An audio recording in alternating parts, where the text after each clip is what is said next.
9:30 on a Thursday morning.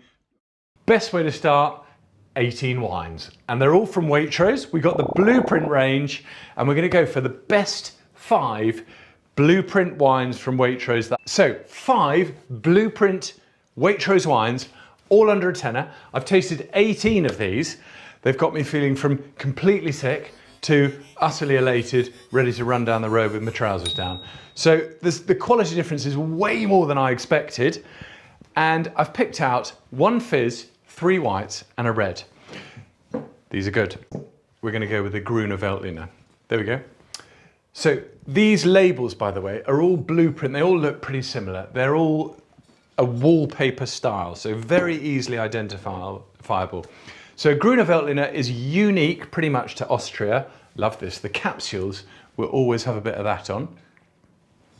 And it is not, people think Gruner Veltliner, it's going to be sweet, it's like a Riesling. It's not like a Riesling. So Gruner Veltliner I love because it's more sort of orangey-like fruit. It's got the rind of an orange, and on the nose, on a good Gruner Veltliner, you get a little kick of white pepper. Have a little smell, and I get that little smack of mustard at the top of the nostril, that little white pepper. Have a sip.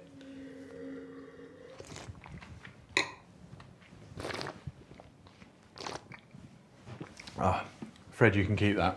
That's an absolutely delicious, really fresh, really zippy wine. It's sort of apples, pears, it's got a little bit of the spice.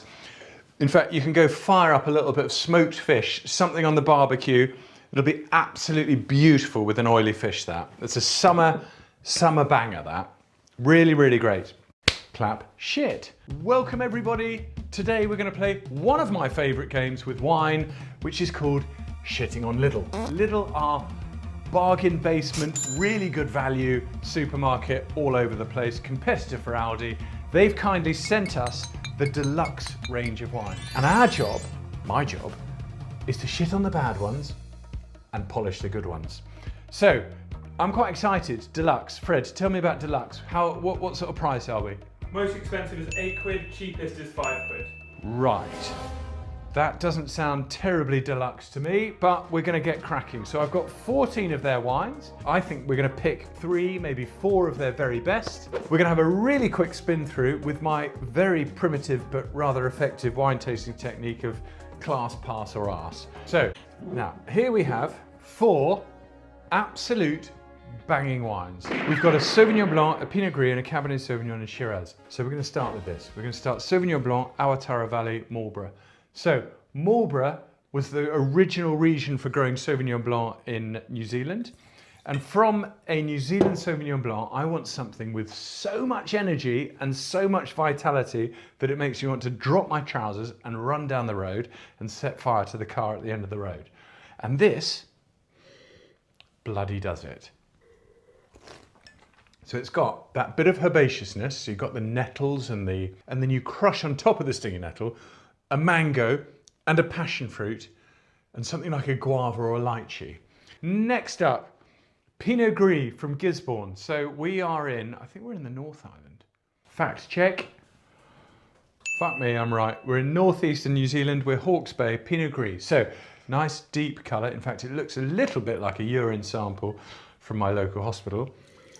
But Pinot Gris here, this is really aromatic. It's like apricots, nectarines. I could get into a lot of trouble with that wine. It's a really fabulous, fabulous, easy drinking, beautifully made, clean Pinot Gris. Banger. This little baby from Romania is absolutely bangtastic. This is a Pinot Noir. So it's a Pinot Noir that is under 10 quid. Most Pinot Noir under 10 quid tastes like dog shit. This really doesn't. Have a look at the colour on it. It's really bright, amazingly bright. And what I want from a Pinot Noir is lots of lovely red fruit. Strawberries, cherries, bit of raspberries. I want a wine that's alive. Should we see if this one is? Yep, that's absolutely alive. It's really bright and it looks so beautiful. I think quite often people pour you a glass of, or pour me a glass of wine they say is amazing, and it looks like sewage water. This doesn't at all. It's really, really bright and it smells bright. going to shove it down my hole.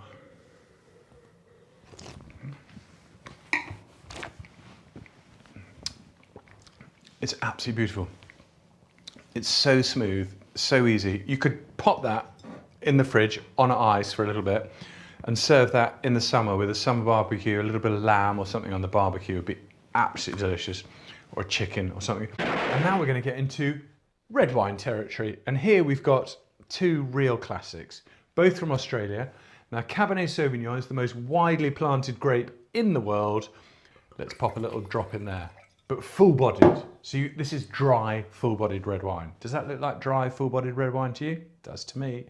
So it's blackcurrant. That is the fruit that you get off Cabernet Sauvignon, and you get from here a little bit of spice and all things nice. So it's grown down in the South Australia in an area called Coonawarra. Fred, you're going to flash up a little picture here of the land in Coonawarra. Nuts, isn't it? It's bright red soils which produce so very high in iron and give the wine a real sort of full-bodied, grippy. So here we go here. That is an absolute joyous glass of wine. Coonawarra 2024 Cabernet Sauvignon from Australia. Give me a lightly grilled fillet of Stegosaurus and I'm fucking all over that. Fred, how much is that? If it's more than £8, this video is gone to shit. $6.99. Holy that's amazing. And we're going to go now to Barossa, which is again down in South Australia, most famed for Shiraz. And funnily enough, we do have one here. Here is Shiraz 2023. Shiraz should be quite spicy, quite energetic, punch you in a dark alleyway kind of wine, which funnily enough sounds a bit odd, but I quite like it. Yes, this is the sort of wine that's going to mug you, and you're going to enjoy it as well. So it's got that sort of licorice, it's got black pepper, it's got black spice, and it's got black fruit. So again, same fruit as blackcurrant or blackberry. And also the thing about Barossa is it takes Shiraz and gives it a little bit of mint. So that sort of menthol eucalyptus-y kind of thing, which sounds utter bollocks, but you got it in here. And I can feel that all over my mouth. That is gagging for a rich casserole. A rich winter casserole would slap with that so bad. It's really, really good.